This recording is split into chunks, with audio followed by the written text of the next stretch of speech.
am here in Lake Tahoe. My name is Nikki Warren, and today we are talking about how to be fearless. So before we even get started, I wanted to read, even before I read the quote, I wanted to start with one of my biggest fears is actually like reading and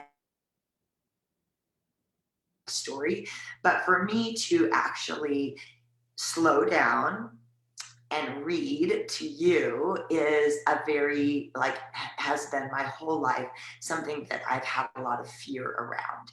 So be patient if I slaughter this quote, but I think it's really important. For me, it just keeps showing up.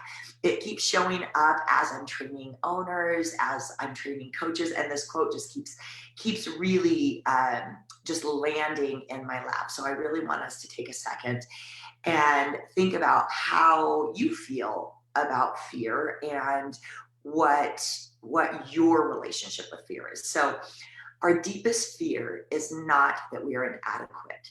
Our deepest fear is that we are powerful beyond measure. It is our light, not our darkness, that frightens us the most. We ask ourselves, who am I to be brilliant, to be gorgeous, to be fabulous? Actually, who are you not to be? You are a child of God. Your playing small does not serve the world. There is nothing enlightened about shrinking so that other people won't feel insecure around you. We are all meant to shine, just as children do. We are born to manifest the glory of God that is within us.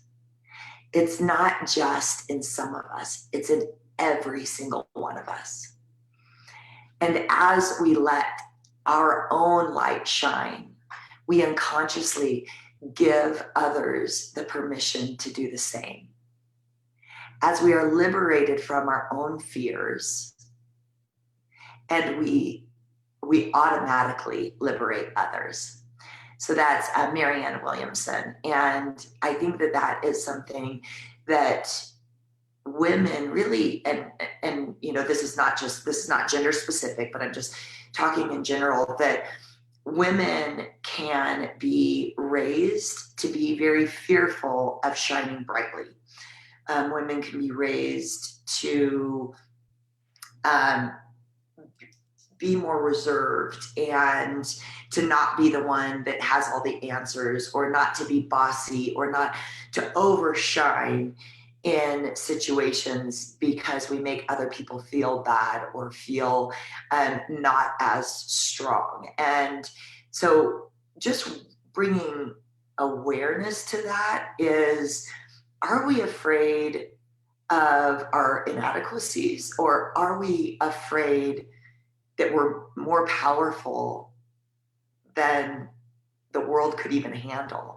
So as we dive into this, I want to reframe fear a little bit. So for me, and I think probably for most of us, fear is something that drives our life. So I was born with learning disability, and that learning disability created a lot of fear in my life. I had really bad dyslexia, so I didn't learn to read until the 6th grade. And what that did for me is it taught me to hide that learning disability, to cheat my way around life so people didn't see that I couldn't read. It made me very fearful of not only public speaking, like reading in class, but it made me very fearful of conversation because I felt like I wasn't smart. I felt like people judged me, and that I felt like I had to hide a lot in my life. And so that fear of not being educated, that fear of not knowing how to read, took its hold in almost everything in my life. So then I figured workarounds where my smile, which I love to smile, and I don't think that that's a bad thing, but where I learned to listen really well, which is also not a bad thing. But also I learned to very young is not express myself in a way that I might be judged. And so I think some of you know that I had a daughter really young at 16, and it's not that I wanted to have these relationships at inappropriate ages, but I was trying to work around fear of being rejected. I was trying to work around this fear of being put in this bubble of classes that were really limiting for me. And so I had my daughter young, and then I became brave. And I started redefining fear as excitement.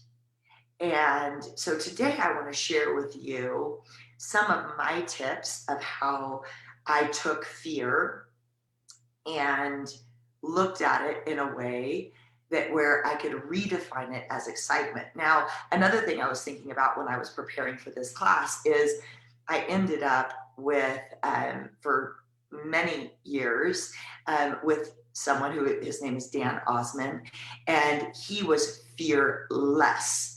And he was so extreme of what I was, where I was reserved, I was fearful of kind of a lot of things, where he was jumping off mountains. And I mean, if you guys look him up, he is like one of the most famous rock climbers in the world.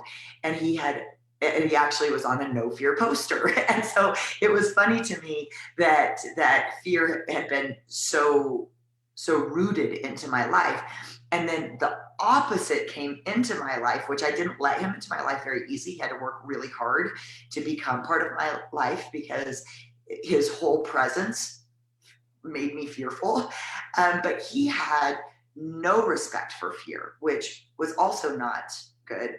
He ended up dying in a kind of a tragic rock climbing accident where his rope broke. But that came about because of the not seeing the respect for fear. So what I want to in my life and hopefully teach others is understanding what fear is and having a good respect for it. So, but then knowing the difference of what is fear that's holding us back in life, so we're not living like our potential, and then what fear is really good for us. Because so think about like what arises in your body when you feel fearful. So it's usually like an increased heart rate. Maybe you get sweaty. Maybe you get a little bit nauseous. You get like an adrenaline burst. But it's kind of the same thing when you get excited, right? Like you get excited and all of a sudden you're not really hungry. You're like, you get this like shakes. So when we're looking at fear is a really good thing because we want to understand that fear protects us. It keeps us safe from harm. It makes us look both ways when we're walking across the street. It makes sure that we're not jumping off mountains, that we're not able to safely land. So when what I'm addressing here is not the fear that keeps us safe, but the fear that creates limits in our life, and how to really recognize fear-based decisions that are keeping us from our full and wonderful potential. So I want to ask you a few questions. So grab your pen, grab a piece of paper, and I want to ask you just a few questions. So when we're making fear-based decisions, sometimes it's tricky to see the difference between being fearful or being safe. Or maybe these fear-based decisions are coming so rooted deep into our subconscious that we're not even able to really look and recognize that these are fear-based decisions and that are holding us back to living limitless lives, to living really beautiful, wonderful, joyful, great relationships, in great relationships. So, okay, so my questions to you are, um, does change and the unknown make you feel afraid, or does it make you feel excited? So when there's change in your life, so say a change in your career, or a change in your relationships, or a change in your diet, um, does that make you feel excited, afraid? So there's no right or wrong answers. We're just asking questions so we can bring awareness to the decisions that we're making. How do you deal with rejection and judgment? So when somebody doesn't like what you have to say, or you put yourself out there in a relationship and somebody rejects you, when somebody judges, you bring an idea to the table and somebody, I don't think that's a great idea. Like, how does that feel to you? Just write a couple things on that. And I'm going to go through these kind of quickly, but I really want you just to write the answer, and then you might want to ponder this later if it feels like something you want to dive into. Are you afraid to fail? So when you see the potential of failure, what arises inside of you? Like, are you afraid to fail, or do you look at your failures as shame, or do you look at your failures as a learning opportunity? What do you think about scarcity? So this is a big one for me because I was raised with not a lot of money or stability, and so scarcity is some of my decision makers. So how do you feel about scarcity? Maybe with your business, do you feel that there's like unlimited potential, or do you feel that there's a very limited amount of people that might become part of what you have to offer? How do you feel like with a relationship? Do you feel like there's not very many people out there, or that there's a lot of people out there? So think about your relationship with scarcity. How often do you get out of your comfort zone? So when you're thinking about, maybe like for us, it's kind of like, how often do you try something that you're very new at, like exercise? How often do you put yourself into circles of people that you don't know? How often do you try something adventurous outdoors?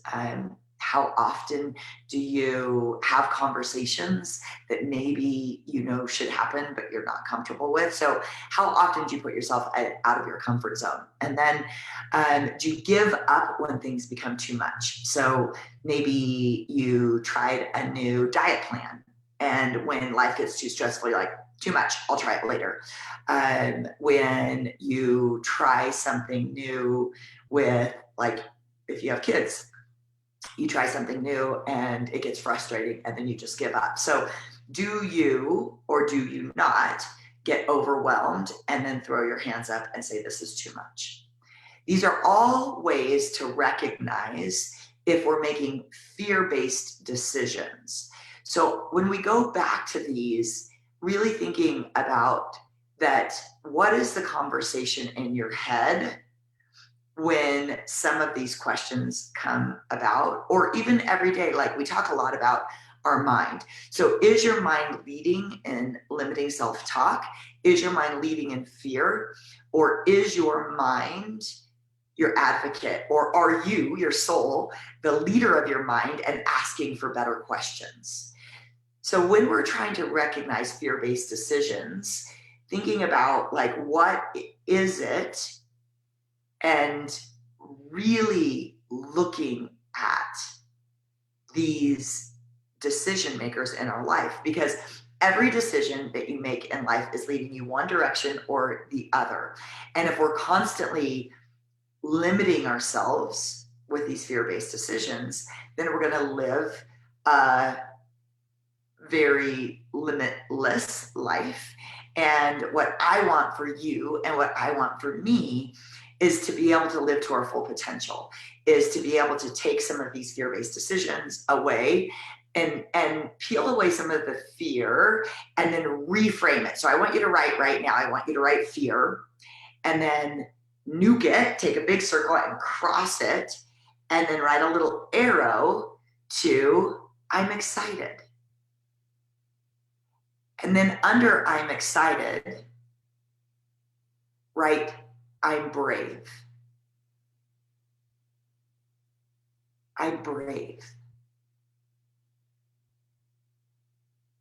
So I'm going to read, as you guys are writing and kind of thinking about this, I'm going to read another quote from Judy Blume. Knowing your fears. Each of us must confront our own fears. It must come from face to face. We must face to face our fears. How we handle our fears will determine where we go for the rest of our lives. To experience adventure or to be limited by our fears of adventure. So all of us have different fears. All of us have different lives. And all of us have to face them at different times. My fears started very, very young, which I'm sure yours did also. And one step, by simply saying, I'm excited about this, even though it makes me sick, and I'm going to do it. And a lot of my conquering my fears came from actually having a baby girl very young, because I knew I wanted something different for her. I wanted her to see me be brave and excited for life and not limited by my disabilities and not limited by my brain and by the things that scared me. So I started making a little like how to ditch my fears list. And that's what I want to share with you guys. So we only have a couple more minutes, and I just want to kind of go through these, but these are more just questions to you because all of us have to deal with things differently. So these are my personal hacks to go from where I was afraid to have a conversation, afraid to look in your eyes, afraid that you would think I was not intelligent, to now public speaking, owning a business where I am leading business leaders, leading women, leading coaches all over the world. It's a huge difference from where I was, but that didn't come from one day. That came from being aware of my limitations. So awareness is one of the biggest keys to letting go of fear-based decisions. Is why are we afraid to change our diet? Why are we afraid to sit in silence? Are we making decisions that are holding us back? And what are those decisions? So if we can write down what are our fears and what are our limitations and just bring awareness to it, like put it out in the open. Don't be afraid to be stupid. Don't be afraid to say things that are embarrassing. Laugh at yourself more often and surround yourself. When somebody's rude to you because you put yourself out there, find a new friend, because when somebody shuts you down for making a decision that maybe they don't agree with, that's not your person. So don't be afraid to put yourself out there, and know that the more you a lot of times I'll be like, why did I say that? Like that, I constantly think about like, okay, why am I saying that? Because I really don't ever want to hurt your feelings. That's the biggest thing. But I also try to be well spoken, and I try not to fumble over my words. But when I do, I have to laugh about it instead of shaming myself and pulling back. I have to laugh and tell people about it. So that's another trick, is when I do something that I perceive as stupid or embarrassing, I have to tell you. And I'm like, oh my gosh, you guys, I made the biggest fool out of myself. And I read this wrong, or I choked, or I have to tell you, because then what happens is I'm not holding it in a box of shame in my heart. So when you make a mistake and when you do something stupid, which we all do, first, you have to internally laugh about it and be like, oh, that was not one of my better moves. And then tell your friends. And make conversation about it, because then you all of a sudden it becomes something much smaller than big. So now the next is, so first is awareness. So write down, just bring awareness. Talk about it with friends, laugh about your silly mistakes. Second is visualize a life without fear, and then write what that future self looks like. So maybe you're fearful of going mountain biking. Maybe it's, and so then that starts with getting a little cruiser, and maybe it's a fear of water. Maybe it's a fear of changing careers or changing relationships. But what I want you to do is visualize yourself as that fearless person. And in order to do that, you need to see somebody else doing it. So look around and find somebody who you think is working through their fears, that is, and maybe it's reading books on fearless people or courageous people, watching movies, looking at friends. And then once you can see it, then start writing down what that looks like for you, and really visualize that person for you. Put yourself out in the world and really start feeling that discomfort. So when you think about something like, maybe it's running a 5K, maybe I know, Deb, you've put yourself out there by doing those Tough Mudders, and like those things are scary, right? And so you're at a starting line and you've got all these nerves in your stomach, and you could say, I'm scared, or write it down, I'm excited. So taking that and redefining yourself, but then putting yourself in that situation and saying, instead of I'm afraid, which is limiting, I'm excited, which is limitless.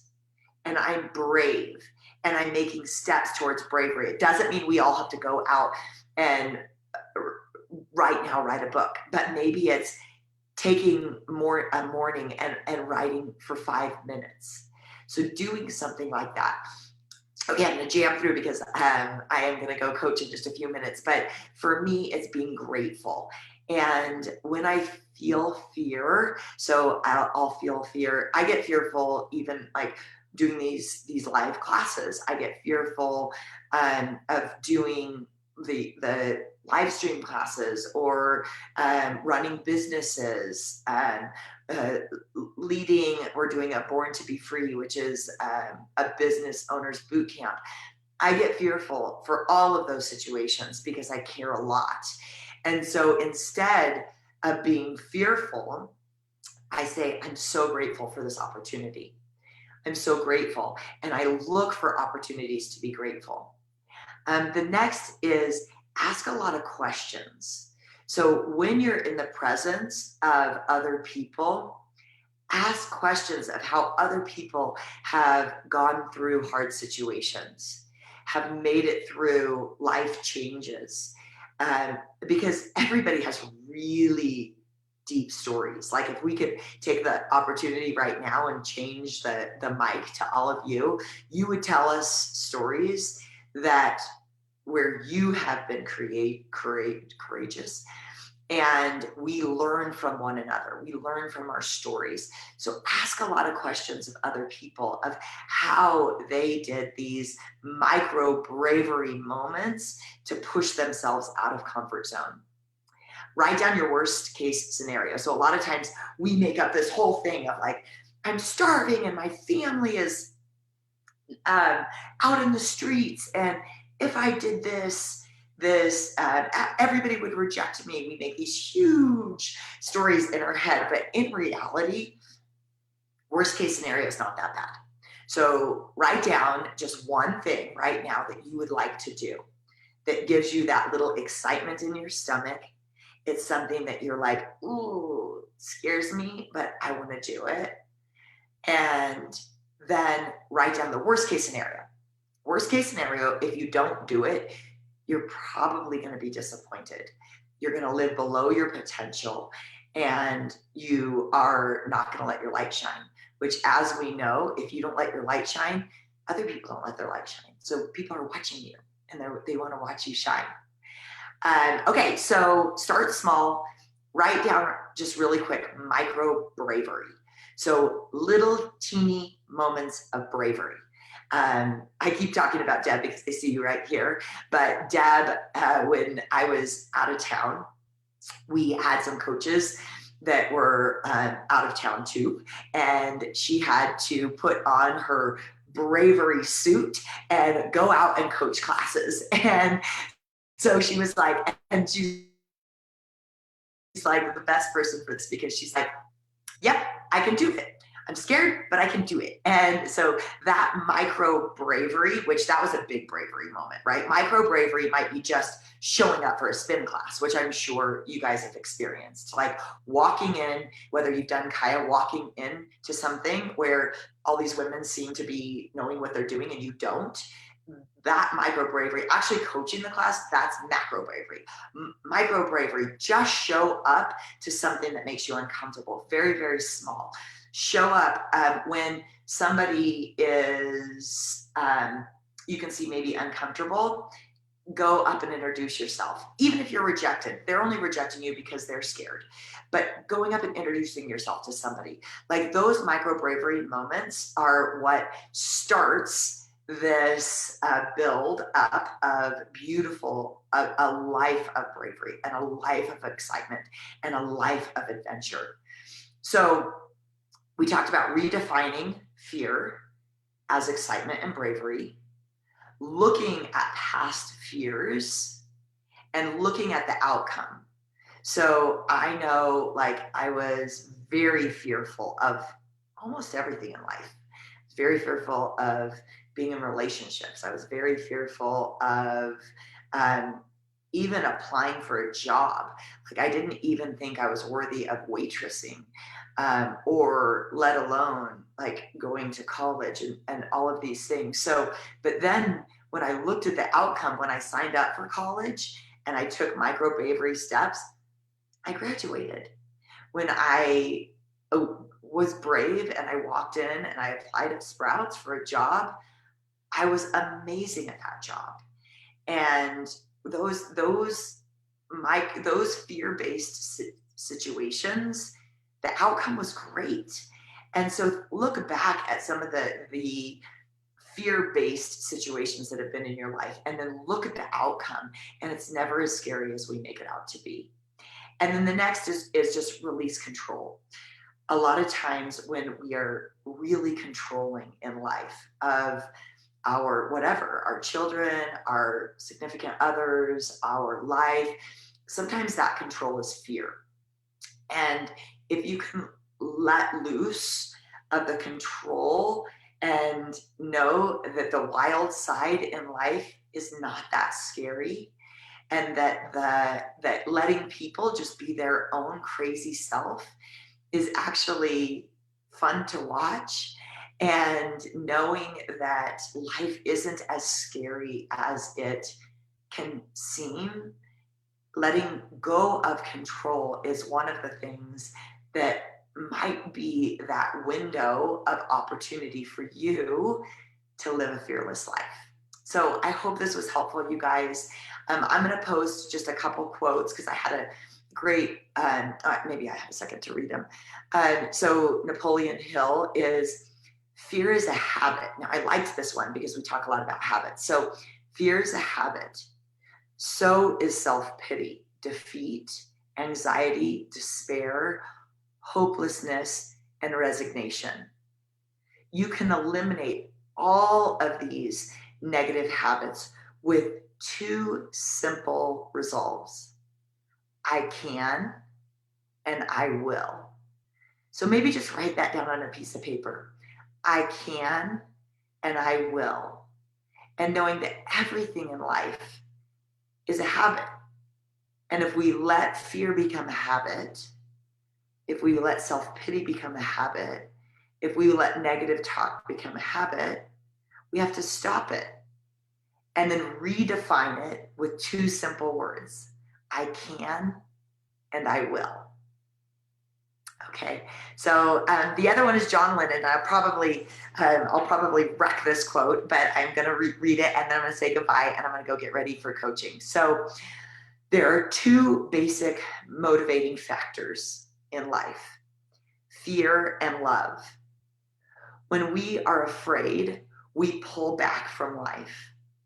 When we are in love, we open up to all life, all that life has to offer, with passion, with excitement and acceptance. Evolution and all hope for a better world